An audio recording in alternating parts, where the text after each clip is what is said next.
हल्ली जरा सुट्टी मिळाली की जगबुडी झाल्यासारखे लोक विकेंड साजरा करायला कुटुंबाला घेऊन निघतात। जाण्या येण्यात 7-8 तास, ते पण ट्रॅफिक नसेल तर। तिथे जाऊन गर्दीत मिसळून थातूर मातूर साईट सीइंग करायचं किंवा रिसॉर्टच्या रूममध्ये टीव्ही पाहत झोपून राहायचं। सुट्टी संपवून दमून यायचं आणि दुसऱ्या दिवशी कामाला झुंपायचं।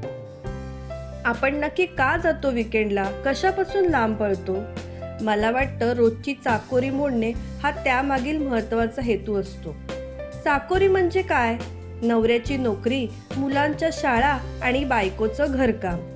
चाकोरी म्हणजे रोजची मेल्स, व्हॉट्सअप, फेसबुक, टीव्ही, गर्दी, ट्रॅफिक। मग हे मोडायला, ह्यापासून आराम मिळवायला परत त्यातच का जायचं? सुट्टीच्या दिवशी घरातला वायफाय आणि टीव्ही बंद करून टाकावे, फोन स्विच ऑफ करून कपाटात ठेवावा, मुलांची अभ्यासाची पुस्तकं दप्तरात भरून ठेवावी, किचनचा गॅस बंद ठेवावा, खूप गप्पा माराव्या, मुलांशी खेळावे, वयस्करांना वेळ द्यावा, बाहेरून ब्रेकफास्ट सकट सर्व मील्स मागवावी। सर्वांना मान्य असेल तर जवळचे भावंड किंवा जिवलग मित्रांना सहकुटुंब घरी बोलवावे, गप्पांचे फड जमवावेत, पत्ते खेळावे, गाणी ऐकावी, वाद्यावरची धूळ झटकून त्यावर एखादा साथ छेडावा, मस्त पुस्तकं वाचावे, बायकोला संध्याकाळी आणि सकाळी स्वहस्ते चहा करून द्यावा। नको ती गर्दी, नको ते ट्रॅफिक, नको ते ड्रायव्हिंग। विकेंड कधी एंड होईल ते कळणार सुद्धा नाही।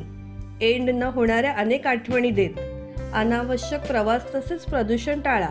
आनंद मिळवण्यासाठी लांबचा प्रवास किंवा पैसे खर्च केले पाहिजेत असेच नाही। आपण पुढील पिढीला चुकीच्या सवयी तर लावत नाही ना? अशाच प्रकारच्या सुंदर सुंदर कविता, लेखन यांचं सादरीकरण ऐकण्यासाठी आजच आयुष्यावर बोलू काही या चॅनलला लाईक, शेअर आणि सबस्क्राईब करा। धन्यवाद।